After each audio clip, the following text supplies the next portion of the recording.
let's make some leaf mould. And what are we going to need? We're going to need some leaves.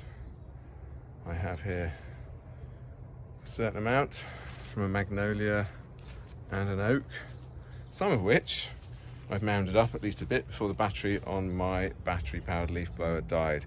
Certainly enough to show what we're doing, and actually I've already made 7 or so bags. So we're going to need some bags. Here we are, my roll of green plastic, not biodegradable because that would probably defeat the purpose.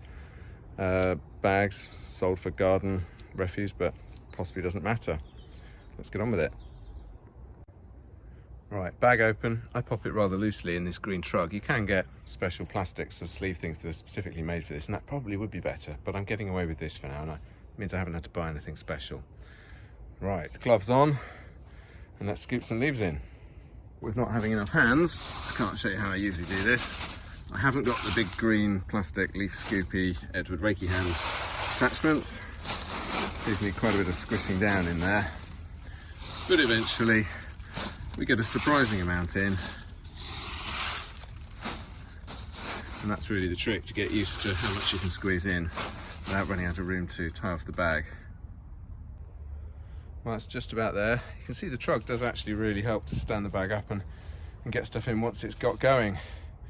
My next trick is to pull it out, fold the top over and kneel on it with both my shins to really squish it down before I can tie the top. That I thought gives me enough room to tie the top off. Just like this. Really squishes it down good and proper. Now I just grab 2 ears on the bag and tie them in a double knot, which I find easier than what some people might do, which is to get some twine and gather up the top of the bag and twirl it around and tie it off like that. This way I don't need to be having any twine or cutting any twine, it's just the bag, and there we go.